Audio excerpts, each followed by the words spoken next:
Hermanos, esta mañana vamos a regresar a nuestra serie de Éxodo, ya después de este descansito, bueno, no debo decir descanso, esta sección que tuvimos de nuestra visión y los pilares de nuestra iglesia. Hoy vamos a regresar a la serie del libro de Éxodo. Y esta mañana yo quiero que veamos, hermanos, prácticamente la respuesta del pueblo después de haber recibido los 10 mandamientos. ¿Se recuerdan que ahí nos quedamos en los 10 mandamientos? Vimos en el capítulo 20 de Éxodo, los primeros 17 versículos, Dios le entregó a Moisés y a la asamblea los 10 mandamientos y justo ahí nos quedamos. De hecho, el último fue no codiciarás. Así que repito, hoy va a ser la respuesta. Así que es lo interesante de la predicación expositiva, así que viajemos a ese momento en el que el pueblo está recibiendo la ley de Dios, así que hoy nos toca partir de ahí. ¿Cómo es que respondió el pueblo al recibir tan semejante ley, tan perfecta de Dios? Solamente me voy a regresar un poquito, no tiene que ir ahí, pero Éxodo 19:16 dice: aconteció que al tercer día, cuando vino la mañana, vinieron truenos y relámpagos y espesa nube sobre el monte y sonido de bocina muy fuerte, y se estremeció todo el pueblo que estaba en el campamento. Y luego si va a Éxodo capítulo 20, pero el versículo 1, las primeras palabras dice: y habló Dios todas estas palabras. ¿Quién está hablando? Dios está hablando. Y hay una razón por la cual el autor, que es Moisés, dice todas estas palabras. Él quiere hacer un énfasis de que Dios está hablando todas estas palabras. ¿Por qué? Porque Egipto era una nación grande, Egipto era una nación poderosa, llena de educación, de sabiduría, si usted se recuerda. Pero es como que Moisés está marcando esta diferencia. Esa es la educación y las palabras y la sabiduría de los egipcios. Pero estas son las palabras de Dios. Aquí está hablando uno superior. Esas palabras no vienen de la sabiduría egipcia, no vienen de otras naciones. Esto no es la literatura egipcia. Esto es más valioso que todo eso porque son las palabras de Dios y por lo tanto aquí viene algo serio. Y en el versículo 2 dice: yo soy Jehová tu Dios que te saqué de la tierra de Egipto, de casa de servidumbre. Léalo nuevamente, Éxodo 22. Yo soy Jehová tu Dios que te saqué de la tierra de Egipto, de casa de servidumbre. Y utilicemos ese versículo 2 para que en 2 minutitos, hermanos, repasemos todo lo que habíamos visto a lo largo de todo este año 2024. Vimos que el libro de Éxodo comienza con un pueblo que está atormentado, que está esclavizado. Ya no saben qué hacer, han sido cientos de años, están sufriendo generación tras generación, pero todo eso nos apunta a nosotros, porque usted y yo también estábamos esclavos. Dios mandó a una persona especial para liberar al pueblo de Israel. ¿Quién fue? Moisés, que nació en una quizá situación muy difícil, muy distinta a lo que estamos acostumbrados. Y de pronto el faraón ordena que todos los niños mueran, que los maten, así que la madre de Moisés lo va a proteger, lo va a poner en una canasta, lo va a poner en un río. Eso son cositas que a veces no pensamos usted y yo. En esos ríos quizá había cocodrilos o muchas otras cosas, detalles que la Biblia no los menciona, pero no es casualidad que no le pase nada a ese bebé. Dios va protegiendo un plan perfecto que Él ya tiene. Así como Cristo, que empieza a crecer, si de pronto pasara algún accidente, nada puede detener el plan perfecto de redención que Dios ya tiene preparado. Él va protegiendo todo para que todo se vaya cumpliendo. Después, por fin de muchos años, el pueblo de Israel es liberado, ya son libres, salen fuera, están gozosos, en fiesta, pero hay un problema, se van a enfrentar al Mar Rojo. Y ahí vemos uno de los milagros más impresionantes cuando Dios en su poder, como solamente Él lo puede hacer, abre el Mar Rojo para que el pueblo pueda pasar por el medio y nuevamente están gozosos. Pero el pueblo estaba como que contento, descontento, contento, descontento. Todo estaba bien, se quejaban. Todo estaba bien y luego se quejaban. Obedecían y luego desobedecían. Obedecían y luego desobedecían. Y así está el pueblo.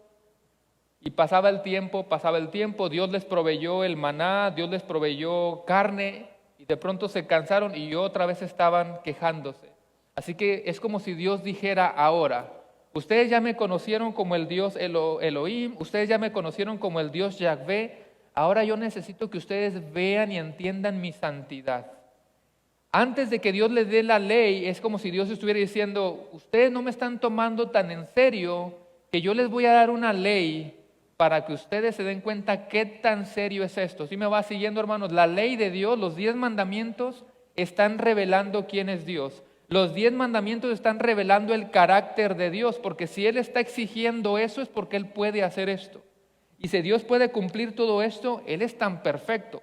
Así que espero que usted entienda, hermanos, que cuando Dios les va a dar la ley, las tablas de la ley, es porque Dios quiere que ellos, el pueblo, lo tomen en serio por lo santo que Él es, por lo perfecto que Él es, por lo glorioso que es su carácter, su majestad, su gloria. Así que después de que ellos han escuchado los 10 mandamientos, llegamos a Éxodo capítulo 20, los versículos 18 al 20. Vaya a Éxodo capítulo 20 y solamente vamos a leer los versículos 18 al 20. ¿Están ahí, hermanos?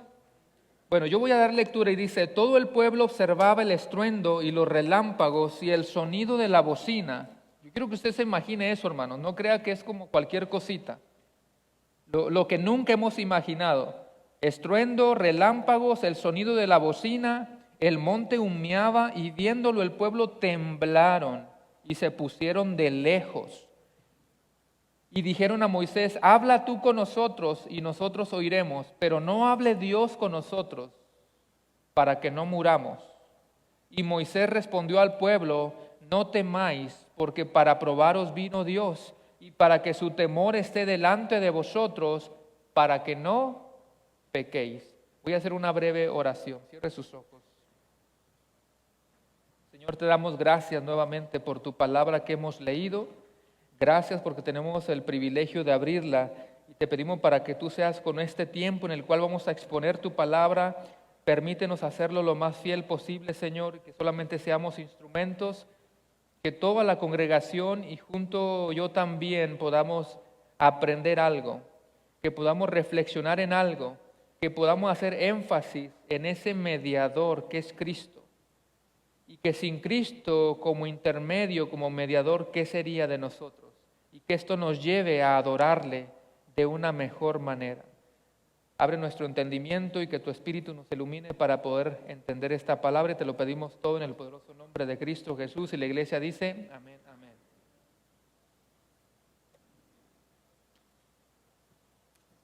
Quédese con su Biblia ahí en Éxodo 20, 18 al 20.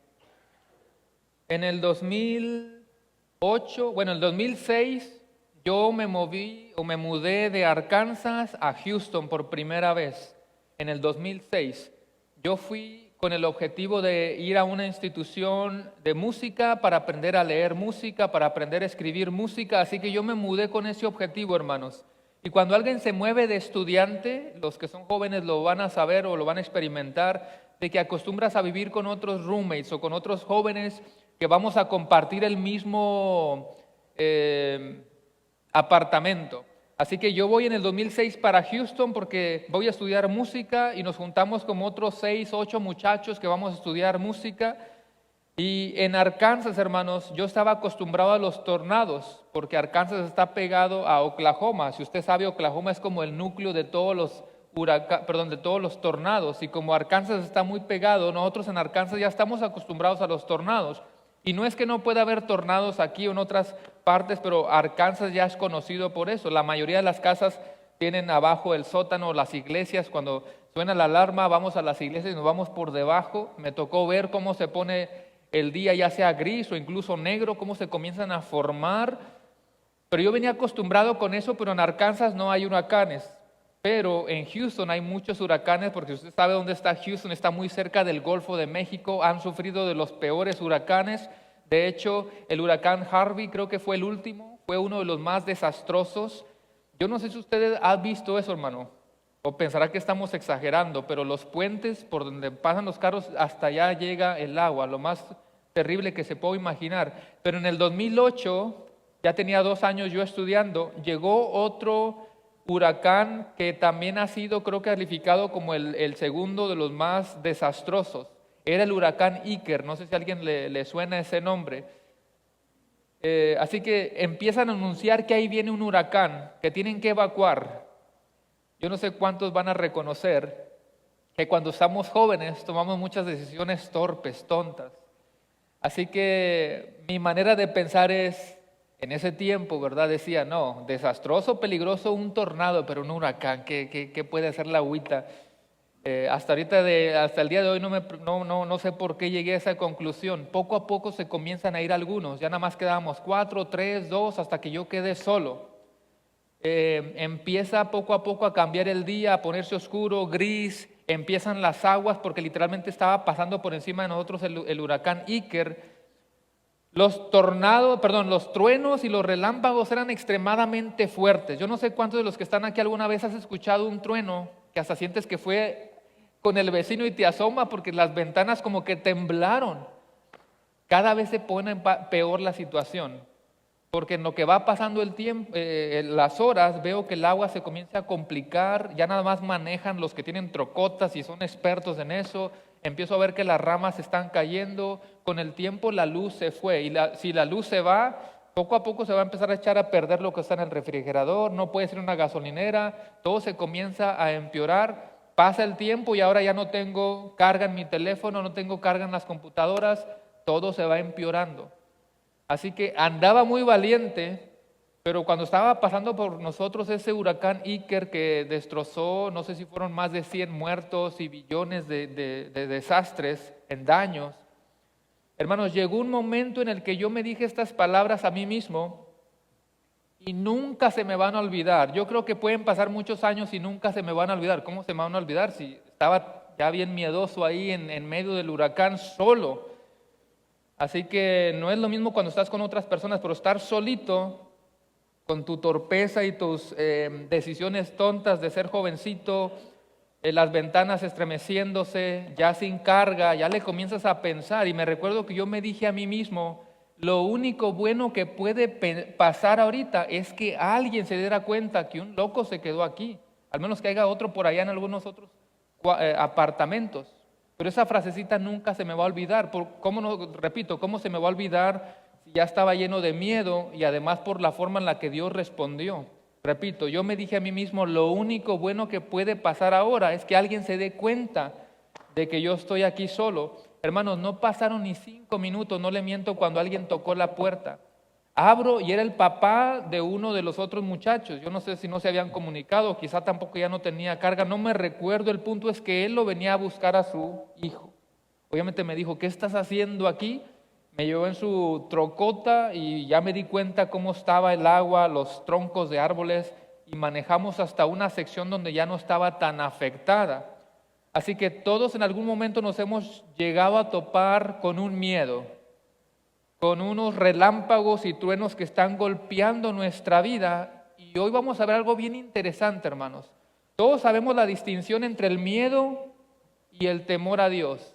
Algo vamos a ver muy interesante aquí, porque el pueblo sí se llenó de miedo, no de temor. Ellos están aterrorizados, tienen mucho miedo. Y yo quiero que hoy veamos 3 cosas en los 3 versículos que acabamos de leer. La respuesta del pueblo, la condición del pueblo y un mediador para el pueblo. Repito, número 1, la respuesta del pueblo, esa es la parte física, pero en segundo lugar la condición, ya cuando se dan cuenta qué va a pasar con ellos por la condición en la que están y cómo ellos mismos clamaban por un mediador. Así que una vez más, primer punto, hermanos, es la respuesta del pueblo, la respuesta del pueblo. Y quiero leer nuevamente Éxodo 20, 18 y dice: y todo el pueblo percibía los truenos y relámpagos, el sonido de la trompeta, el monte que humeaba, y cuando el pueblo vio aquello, ¿qué hicieron? Temblaron y se mantuvieron a la distancia. Esta es la revelación de Dios, hermanos, como nunca ellos la habían experimentado, que se han llenado de mucho terror y de mucho miedo. Y no es que Dios nada más quisiera meterles miedo nada más porque sí. No, Dios tenía un propósito. De hecho, en el versículo 20 al final dice, para que no pequéis. Dios quiere provocar todo esto para que se llenen de temor y el fin es para que no pequen. Él quiere que entendamos que un Dios tan santo y tan grande como Él necesita ser tomado en serio. Necesita ser tomado con reverencia, con temor, con devoción, con seriedad. La gloria y la majestad y la santidad de Dios se revelaron en su ley para hacerles ver que necesitan temer a Dios y alejarse del pecado. ¿Tomas las cosas de Dios tan en serio como deberías? ¿Tomas a Dios en serio como tú deberías? ¿Le tienes el suficiente temor, reverencia, devoción y seriedad porque tú sabes cómo es tan santo tu Dios? ¿Qué tan en serio tomas la santidad de Dios? ¿Qué tan en serio tomas el carácter de Dios? Repito, hermanos, los 10 mandamientos muestran el carácter de Dios. Si usted no lo ha podido ver, necesita volver a leerlo y con un comentario para poder entenderlo. La ley de Dios debería de llevarte a decir, wow, qué santo es mi Dios. Y como yo soy su hijo, vale más que yo intente alejarme cada vez más del pecado y acercarme más a Él. La idea es acercarnos a Dios, pero ellos tienen un problema que ahorita lo vamos a estar mirando. Nuevamente, si mira el texto 19, dice que el pueblo percibía los truenos y relámpagos, el sonido de trompeta y el monte que humeaba. Parece de película, pero es algo real, hermanos. Eso pasó. ¿Cómo nos va si nos evaluamos con los 10 mandamientos? Y una vez más, qué bueno que hacemos esto porque nos sirve de repaso. ¿Cómo nos iría, hermanos, si nos evaluamos conforme a los 10 mandamientos? Repasemos. ¿Has tenido alguna vez otros dioses en tu vida? ¿Algo ha tomado ese primer lugar que solamente le corresponde a Dios? ¿Alguna vez has tenido ídolos en tu vida? ¿Alguna vez has tomado el nombre de Dios en vano? ¿Se recuerda? Todo en tu trabajo, con tus vecinos, la escuela, todo lo que tú hagas que no le da gloria a Dios, tú ya estás tomando el nombre de Dios en vano. ¿Le hemos fallado en eso? Yo creo que todos. ¿Alguna vez tú le has fallado al no guardar el día sábado, que para nosotros significa reposo, y nuestro reposo es Cristo, y Él dejó un día para venir a adorarle? ¿Has tomado este día del Señor a la ligera y dices, hoy no voy porque no tengo ganas, hoy no voy porque se mira una nube allá, como a no sé cuántos kilómetros, quizá vaya a llover? ¿Lo has tomado a la ligera? ¿Alguna vez deshonraste a tus padres? Y le hablo a los jovencitos y a los adultos también. ¿Alguna vez le mentiste a tu padre, a tu madre? ¿Alguna vez los desobedeciste? ¿Hiciste algo que tú no debías haber hecho? ¿Alguna vez mataste? Uy, no, ¿cómo cree? ¿Cómo que voy a andar matando? Bueno, Jesús dijo, ¿alguna vez te has enojado con tu hermano? Ahí entramos todos. ¿Alguna vez cometiste adulterio? No, yo tampoco. ¿Cómo voy a llegar a eso? Bueno, también dice Cristo, ¿alguna vez has mirado algo que tú no debes de mirar? Y le hablo a los jóvenes varones, pero también a las mujeres, a todos. ¿Alguna vez le has robado a Dios tu tiempo, tu tesoro? ¿Alguna vez hablaste mal contra tu hermano? ¿Alguna vez levantaste falso testimonio contra tu prójimo? ¿Alguna vez codiciaste? ¿Alguna vez deseaste algo que tú en realidad no lo necesitas, pero como tu hermano lo tiene, tú también lo quieres porque te da envidia? ¿Alguna vez fallaste en alguna de todas estas cosas? Mejor ni levantemos la mano. ¿Cómo nos iría? Dios nos está hablando aquí, hermanos, con su palabra escrita, de la misma manera que ese pueblo está parado delante de un monte que tiene humo, llamas y una voz como con trueno y sonido de trompeta. A veces yo les he ilustrado que eso pasar ahorita, quizá caemos todos rendidos y decimos, pero ¿por qué? ¿No es lo mismo esto? ¿Acaso esta no es la palabra de Dios? Dios está hablando a nuestras vidas. Él quiere que nosotros le tomemos en serio porque Él es totalmente santo. Entonces, ¿cómo vamos a responder eso? ¿Cómo respondió el pueblo, hermanos, ante semejante situación? Bueno, una vez más dice que temblaron y se mantuvieron a la distancia. Hermanos, el mensaje es, no tomes a la ligera la voz de Dios, no tomes a la ligera la palabra de Dios, no tomes a la ligera la presencia de Dios, no tomes a la ligera la santidad de Dios. El pueblo está respondiendo con miedo, con terror, pero una vez más, hermanos, una cosa es que ellos hayan respondido con miedo, o sea, físicamente hablando, pero otra cosa muy diferente es que ahora van a entender la condición en la cual se encuentran. Así que vamos al segundo punto, y el segundo punto es la condición del pueblo. Lo vemos en el versículo 19 que dice: entonces dijeron a Moisés, habla tú con nosotros y escucharemos, pero que no hable Dios con nosotros. Y luego que dice, para que no muramos. Otra versión dice, no sea que muramos. Otra versión también dice, que no hable Él directamente con nosotros porque ciertamente vamos a morir. La pregunta es, hermanos, ¿qué los hizo llegar a esa conclusión tan pronto? Acaban de recibir los 10 mandamientos y ellos están diciendo que ni hable Dios con nosotros porque vamos a morir. Ellos están mirando y entendiendo la terrible condición en la que se encuentran, están entendiendo la gravedad del estado en el cual se encuentran, hermanos. Hoy en día muchos toman muy a la ligera la voz de Dios. Para todo es Dios me dijo y Dios me dijo, y lo toman muy a la ligera. Otros también para todo, escuché que Dios me dijo. Dios nos va a hablar a través de su palabra. Y si tú la quieres escuchar audiblemente, pues léela audiblemente. Si quieres que Dios te hable fuerte, pues grita la palabra de Dios. Pero aquí está su palabra completa. Y lo toman muy a la ligera, pero aquí estamos viendo que el pueblo no lo tomó a la ligera. Aquí estamos viendo que se están llenando de miedo que los va a llevar al temor. Ahora, aquí, hermanos, en el libro de Éxodo no nos da más detalle, pero ¿sabía usted que en Hebreos capítulo 12 se nos da un poquito más de detalle? Si tiene su Biblia, vaya a Hebreos capítulo 12.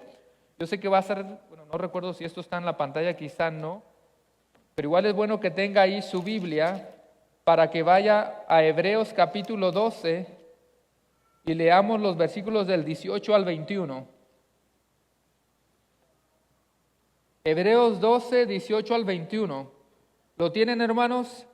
Dice, porque no os habéis acercado al monte que se podía palpar y que ardía en fuego, a la oscuridad, a las tinieblas y a la tempestad, al sonido de la trompeta y a la voz que hablaba, dice, la cual los que la oyeron rogaron que no se les hablase más. ¿Está escuchando usted, hermanos? Ya no quiere ni siquiera que Dios les hable. Versículo 20, porque no podían soportar lo que se les ordenaba, ni si aún una bestia, otra versión dice, si algún un animal tocar el monte será apedreada o pasada con dardo. Y tan terrible era lo que se veía que Moisés dijo, estoy espantado y temblando. Tan terrible era lo que estaban experimentando que el mismo Moisés, el libertador de ellos, está temblando de miedo. Hermanos, ¿sabe qué está pasando? Es que ellos ahora se están dando cuenta de la distancia abismal que existe entre ese glorioso Dios y los pecadores. Ahí lo están entendiendo. Hay un abismo, hay una distancia impresionante entre la santidad de Dios y nuestros trapos de inmundicia. Somos tan pequeños, pero en el mundo moderno, ¿qué se nos quiere enseñar? En el mundo moderno quieren hacer más pequeño a Dios y más grande al hombre, pero eso no es lo que ellos están experimentando. Ellos están, repito, hermanos, con miedo, espantados al ver la distancia tan grande entre la perfección de Dios y nuestra imperfección. Por eso Isaías mismo también dijo. Isaías dijo de él mismo, ay de mí que soy hombre muerto, porque soy un hombre de labios impuros y mi gente, mi pueblo, también somos un pueblo de labios impuros. Y él dice, pero han visto mis ojos al Rey, Jehová de los ejércitos. Y se sentía tan basura, se sentía tan miserable. Yo no estoy tratando de asustarlos, hermanos. No es lo que está tratando de hacer el pasaje aquí tampoco. Tampoco estamos tratando de que usted piense que el Dios del Antiguo Testamento es uno y el Dios del Nuevo Testamento es otro. No es ese el mensaje. Pero sí quiero que usted vea, que yo vea, que todos veamos cómo sería nuestra situación sin Cristo. ¿Se imagina? ¿Se imagina cómo sería nuestra situación sin Cristo, el mediador, ante semejante majestad, santidad y perfección de Dios? ¿Me está entendiendo para dónde vamos, hermanos? De eso se trata el tema. Yo sé que ya parezco disco rayado, ya no salgo, siempre son los mismos ejemplos, pero hay un cómico mexicano, comediante, donde en una familia están en una situación, ¿verdad?, peligrosa porque en los radios antiguos anuncian que ya se escapó el ladrón. Tengan cuidado. O ya vino y le robó algo, hay un problema y ya no saben qué hacer y ellos hacen una pregunta y dicen, oh, ¿Y ahora quién podrá defenderme? ¿Sí sabe qué teólogo dijo eso, verdad? ¿Y ahora quién podrá ayudarnos? Así como yo me sentí en esa tormenta. Imagínense que el pueblo de Israel estuviera diciendo eso. Oh, ¿y ahora quién podrá ayudarnos? Y ahí no existía el chapulín. Ellos están diciendo, necesitamos un Salvador sí o sí, o estamos fritos. Hasta aquí llegamos. Necesitamos un Salvador. Lo necesitamos. Ni siquiera queremos que Dios venga a hablar con nosotros. ¿Se da cuenta del miedo y el terror? Mejor háblanos tú a través de, o mejor que Él nos hable a través de, ahí está la clave. Que Dios nos hable a través de ti, no sea que muramos. Ellos se están dando cuenta que no van a poder cumplir la ley de Dios. Dice primera de Juan 3:4, usted lo conoce, todo el que comete pecado infringe también la ley, pues el pecado es infracción de la ley. Y si todos violamos la ley porque ya hicimos el examen, entonces todos somos pecadores. Escuche Romanos 7:7. Ahora bien, este es Pablo, ¿acaso sugiero que la ley de Dios es pecaminosa? De ninguna manera. De hecho, fue la ley la que me mostró mi pecado. Yo nunca hubiera sabido que codiciar es malo si la ley no dijera, no codiciaréis. Pero la ley me ayuda a encontrarme con mi realidad, hermano. La ley me muestra lo pecador que yo soy. La ley no me esconde nada, a la ley no se le escapa nada. La ley es un espejo que me dice mis verdades. Dijera un cantante, el espejo no miente. Si se la saben, ¿verdad? ¿Por qué se ríen? Dice, me veo tan diferente. La diferencia es que sí, el espejo no miente, pero nos vemos igualitos. Miras en el espejo. Así como se mira, usted es un pecador, yo soy un pecador. ¿Qué sería sin la gracia de Jesucristo en nosotros? Volviendo a Éxodo, el pueblo está diciendo, habla tú por nosotros, que no se acerque a nosotros porque si no vamos a morir. Léalo, quiero que usted esté en el texto, analice el texto 20:19. Entonces le dijeron a Moisés, háblanos tú y escucharemos, pero que no nos hable Dios directamente, es la Nueva Traducción Viviente, porque moriremos. Es interesante que el texto dice, háblanos tú y nosotros oiremos. Como que ellos tienen el deseo de obedecer. Sí tienen el deseo, lo que pasa es que ya están entendiendo la santidad tan perfecta de Dios. Por eso ellos se alejan. En el versículo 18 dice que ellos se mantuvieron a la distancia, estaban de lejos. Ahora ellos, al igual que nosotros, saben que han violado la ley. ¿Cuál es el resultado de violar la ley? Somos pecadores. ¿Y cuál es la paga del pecado? La muerte. O sea que lo que ellos están diciendo, vamos a morir, es lo que usted y yo experimentaremos si no tuviéramos a Cristo. La paga del pecado es la muerte. Así que si tú nos estás visitando hoy, primera vez, segunda, tercera vez, yo te pregunto, ¿cómo está tu condición espiritual? ¿Cómo te sentiste delante de este examen, la ley moral de Dios? Porque todos los que están aquí, que están ya en Cristo, que son cristianos, ustedes están escuchando la ley y dices, no, yo fallé ahí. Al mismo tiempo tú sabes que tu esperanza está en Cristo, ¿verdad que sí? Pero quizá alguien está aquí en este momento y no está en Cristo y también te evaluaste con esta ley. Tú dices, yo también he violado la ley, yo también le mentí a mis padres, yo también robé, yo también pequé en esto, yo también levanté falso contra Dios. Tú has fallado y por lo tanto eres pecador, y si eres pecador también vas a experimentar la muerte.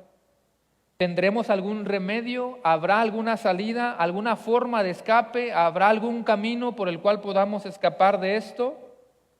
Estamos viendo, hermanos, sí, estamos bajo la gracia y dices, es que nosotros ya estamos bajo la gracia, ya no estamos bajo la ley. Bueno, eso es verdad, pero recuerde que la ley es buena y necesaria porque nos dice cómo estamos. ¿Por qué es buena la ley? Porque nos muestra nuestra condición. O sea, que es bueno que conozcamos cuál es nuestra condición. Si delante de un Dios santo todos somos pecadores y todos vamos a morir, entonces ¿qué nos espera? Lo mismo que están experimentando ellos, lo experimentamos tú y yo. Repito, si delante de un Dios santo todos somos pecadores y todos vamos a morir. ¿Qué nos espera? ¿Qué le esperaba al pueblo de Israel? Ahí vamos a llegar al tercer punto. El punto número 1 fue la respuesta del pueblo y se llenaron de terror, de miedo. El segundo punto fue la condición del pueblo. Es bueno que tú te des cuenta en qué condición está. Pero el tercer punto es un mediador para el pueblo. Repito, un mediador para el pueblo.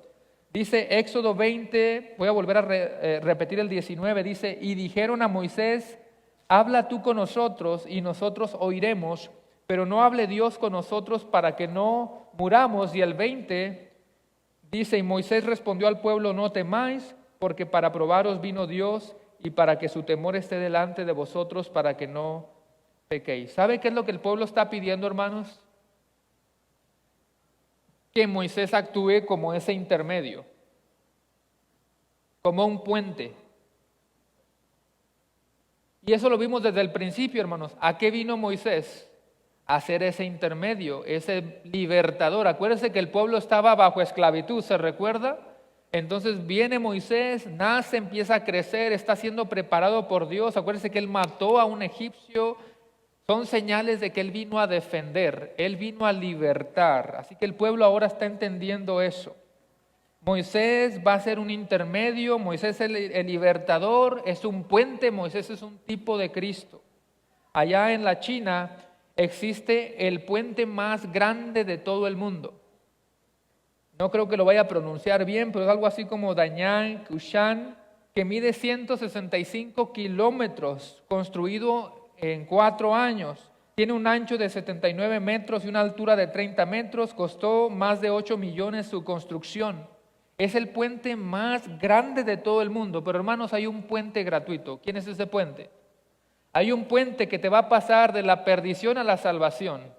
Hay un puente que te pasa de la tierra a la eternidad. Su nombre es Cristo. ¿Cuántos están en Cristo en esta mañana? Pudimos pasar ese puente gratuito y ahora estamos en la gloria con Cristo Jesús. En este cuerpo pecaminoso, en este mundo, pero sabemos que nuestra ciudadanía está allá en los cielos porque pudimos atravesar ese puente. Porque eso es la gracia de nuestro Dios. Así que una vez más el pueblo israelita está pidiendo, Moisés, tú eres nuestro mediador, tú eres nuestro puente. Tú eres el intermedio, háblanos tú a través, que Dios hable a través de ti. Anteriormente el pueblo se andaba quejando, pero ahora sí quieren a Moisés de puente. Anteriormente el pueblo se recuerda que se quejaba por todo. ¿Por qué nos hiciste subir de Egipto para matarnos? ¿Por qué ahora tenemos sed? Estamos cansados de los codornices, estamos cansados del maná. ¿Por qué no hay agua? Estábamos mejor en Egipto. Se recuerdan que se estaban quejando, pero ahora sí están contentos y diciéndole, háblanos tú, que tú seas nuestro puente. Y luego dijimos que Moisés les da una palabra que quiero que usted y yo entiendan en esta mañana. En el versículo 20, Moisés respondió al pueblo, no temáis, porque para probaros vino Dios y para que su temor esté delante de vosotros para que no pequéis. ¿A qué cosas le tienes tú miedo? Usualmente muchos le tienen miedo a las cosas de la naturaleza. Quizá ese huracán del que yo les estoy hablando, quizá unos dicen, no, yo soy más de los tornados. Veo las películas o lo he experimentado, me dan miedo los terremotos, los tsunamis. Le dan mucho miedo lo que puede producir la naturaleza, pero yo te digo que lo que la gente debería de temer y tenerle miedo es a pecar contra un Dios tan santo. Pecar contra un Dios tan perfecto, darle la espalda a ese Dios singular, perfecto, increíble y maravilloso. Si yo pudiera decirlo en palabras más simples, pareciera como si algo, aquí como un tipo trabalenguas, el versículo 20, porque es como si dijera, si le puso atención, no temáis para que el temor de Dios esté delante de vosotros. ¿Cómo está esto? ¿Cómo que no teman porque Dios los está probando para que teman? O sea, realmente si lees el texto en palabras simples es lo que está diciendo. No teman porque Dios los está probando para que teman. No es una contradicción, eso es porque necesitaríamos obviamente investigar qué tipo de palabras se está utilizando. Se utiliza una palabra para la primera vez temer y una palabra distinta para la segunda vez que decimos temor. En el español, no sé cómo es en el portugués, pero en el español hay una sola palabra, temer. para el miedo o temer de devoción. Así que parafraseando realmente este texto está diciendo, no tengan terror, no tengan miedo, porque Dios los está haciendo pasar por todo esto para que se llenen de reverencia y de temor. Una vez más, Dios está utilizando su ley para que se den cuenta de la perfección de Dios y ustedes se inclinen ante Él, que se alejen del pecado, pero que deseen acercarse más a Él. Es lo que el pasaje está tratando de enseñarnos. Ya lo dije muchas veces, hermanos, pero es que quiero que quede claro este punto. Que la santidad de Dios nos llene de tanta reverencia a tal punto de desear alejarnos del pecado y abrazarlo más a Él. Cuando un padre disciplina a sus hijos con vara, estos hijos, si es que están siendo disciplinados en amor, ellos van a llegar a entender que hay que tenerle respeto a los padres, hay que tenerle reverencia a los padres, a padre y a mamá. Los hijos van a llegar a entender eso. Cuando es vara, con amor, con instrucción, van a llegar a entenderlo. Quizá de pronto le va a tener un poquito de miedo a la vara, al cinturón, lo que utilice. Pero si solamente te están obedeciendo por miedo, hay un problema.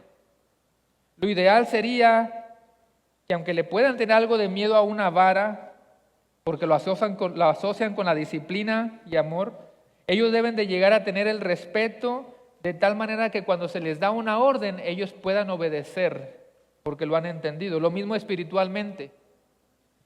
No es que nosotros no pecamos más, pero escuche, entre más conozcas la santidad de Dios, entre más conozcamos su ley, la cual es su vara de medir, entre más le conozcas a Él, más te llenarás de reverencia al mirarte a ti tan pecador y al mirarlo a Él tan santo.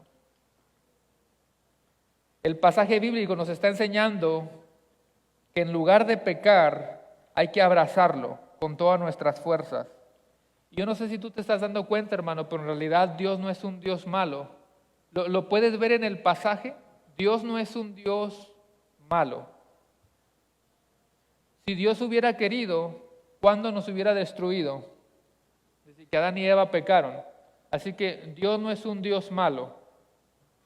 Tú no disciplinas a tus hijos porque los odias, ¿verdad que no? Tú no disciplinaste a tus hijos cuando estaban pequeños porque los odias y los quisieras sacar al mundo, patear para el mundo. No, tú los disciplinabas porque los amas, ¿verdad que sí? La Biblia se trata de un Dios bueno, pero que al mismo tiempo Él necesita que entendamos la distancia abismal que hay entre nosotros y por lo tanto reconocer que le necesitamos, que dependemos de Él y que así como Israel necesitaba ese mediador Moisés, usted y yo necesitamos un intermedio porque si no, ¿qué hacemos? ¿Qué podemos hacer tú y yo, hermano, delante de esa distancia abismal si no tuviéramos un mediador nosotros? Ahora, todo parece como si fuera un contraste, porque por un lado, la palabra nos está enseñando que nos alejemos del pecado y que nos acerquemos a Dios. Pero al mismo tiempo, Hebreos dice que ese era un monte que no se podía tocar. Dice que ardía en fuego. ¿Lo había notado? Aléjate del pecado, pero ven y acércate a Dios. Pero ellos están viendo en su mente ese monte que está ardiendo, ¿cómo podemos acercarnos? No se puede tocar. Nosotros ahí en nuestra cocina, yo no sé cuántos papás son así, yo creo que la mayoría deberían de ser así, que nos da un miedo cuando los hijos se acercan a la estufa. Hace mucho tiempo yo puse una cinta amarilla y después la quité, o sea, nada más la pegué y la quité, pero se alcanzó a quedar algo marcadito ahí. O sea, tú miras el mismo piso, pero se alcanza a ver una línea. Y me da un miedo, así que está, para que no crucen a donde está la estufa. Las mamás mexicanas dicen, no, déjalo que lo toque. Con una vez que lo toque, se le quitan las ganas. No vuelve a pararse ahí y quizás sí funciona, ¿verdad? Aquí hay algo extraño que está pasando, repito. Aléjate del pecado, acércate a Dios. ¿Pero cómo? Si es un monte que quema. Es un monte que quema. Su santidad es tan perfecta que parece que no la podemos tocar. Resumiendo, somos tan pecadores, igual que el pueblo de Israel en ese momento. Estamos en una terrible condición, igual que el pueblo de Israel en ese momento. Debemos de tener miedo, no debemos de tener miedo, sino acercarnos a Él. Pero ¿cómo si Él es tan santo? Y aquí viene mi conclusión. Y ahora me gustaría dirigir toda la atención a la persona de Cristo. Si tú estás escuchando este sermón y tú ya eres una persona, estás en Cristo, tú sabes que tu salvación es segura, pero tú recuerdas de dónde Cristo te sacó, ¿verdad que sí? Quizá diferentes versiones, situaciones, pero el mismo resultado. Tú sabes de dónde Cristo te sacó. Tú sabes de qué desierto Él te libró. Y hasta el día de hoy tú debes de seguir agradeciendo al Señor por la salvación y la vida eterna que tú tienes. Tú debes de seguir agradeciendo porque cuando estabas en esa distancia abismal, tú pudiste cruzar ese puente que se llama Cristo y ahora tienes la salvación asegurada. Pero si tú estás escuchando este sermón y nunca has puesto tu fe en Cristo Jesús, tú estás aquí presente el día de hoy, quizá has asistido mucho a la iglesia, pero realmente tú no has entregado tu vida a Cristo. ¿Cómo te sentiste al escuchar ese breve resumen de los 10 mandamientos? Si eres evaluado basado a la ley, ¿pasas el examen o lo repruebas? ¿Vas al cielo o vas al infierno? ¿Estás con el reino de este mundo o vas al reino del Señor Jesucristo? Lea conmigo 1 de Timoteo 2:5. 1 de Timoteo 2:5, todos lo conocemos.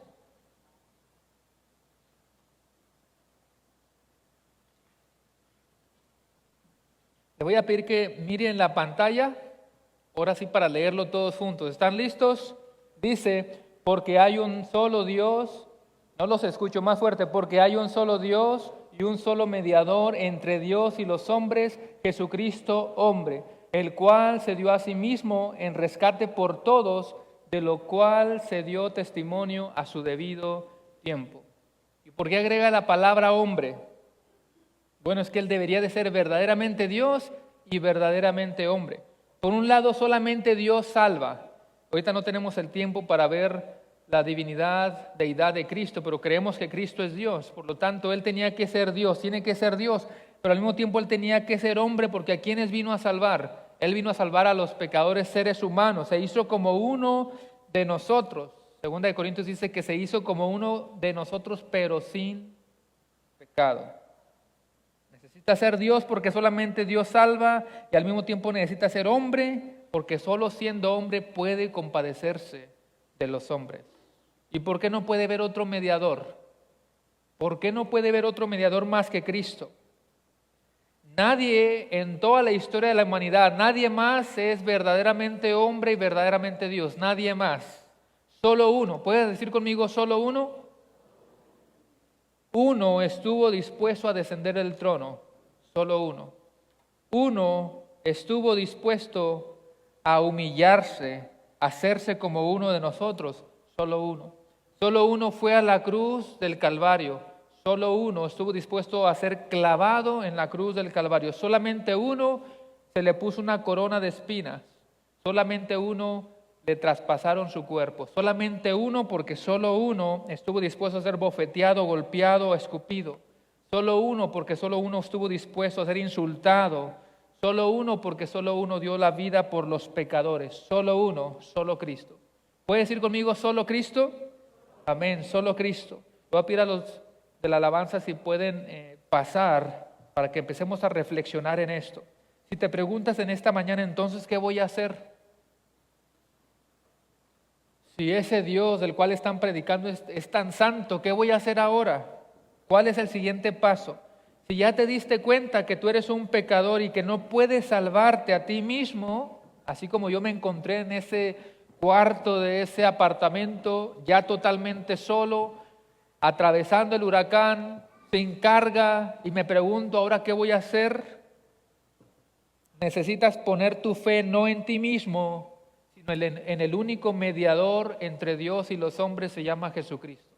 Él puede salvarte, no puede salvarte a ti solo. Espero que le esté hablando a alguien en esta mañana que no ha puesto su fe y su confianza en Cristo Jesús. Todos cierren sus ojos en esta tarde, todos con su rostro inclinado, sus ojos cerrados. Primero que nada, si tú estás en Cristo, agradece por la salvación. Agradece a Cristo por ser el mediador entre Dios y los hombres. Agradece a Cristo por ser el puente entre esa distancia abismal entre ese Dios santo y nosotros los pecadores. Pero si tú estás aquí pero no tienes a Cristo en tu corazón, el día de salvación es hoy y no mañana. Gálatas 2:16 dice: sin embargo, sabiendo que el hombre no es justificado por las obras de la ley, no puedes hacer nada para ganarlo, sino mediante la fe en Cristo Jesús.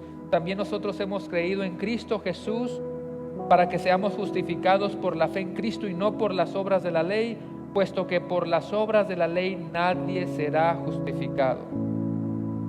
Reflexiona en tu condición en esta mañana.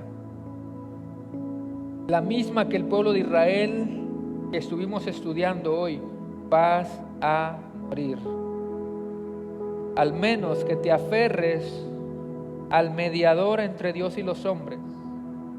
Porque Dios es como un monte que está en llamas en su perfección y santidad. Pero gloria a Dios porque Él envió a un mediador y que a través de Cristo podemos tocar al Padre. Y Él dice ahora en el nuevo pacto que vengamos delante de Él, delante de su trono. Podemos venir confiadamente al trono de la gracia, y eso es posible únicamente por el mediador perfecto Jesucristo. Oro para que tú rindas tu vida al Señor. Si en este momento estás ahí pensando, quizá con dudas, con preguntas, solo tienes que arrepentirte de tus pecados, reconocer que no puedes salvarte a ti mismo, mirar a Cristo como el único y suficiente Salvador y Señor. Entrega tu vida al Señor ahí. Si al final del servicio quieres hablar con nosotros, con gozo podemos llevarte en los pasos. Pero no dejes que el tiempo pase. Entrega tu vida al Señor hoy mismo. Pero si tú estás en el Señor, solamente agradece por la salvación que tenemos en Él.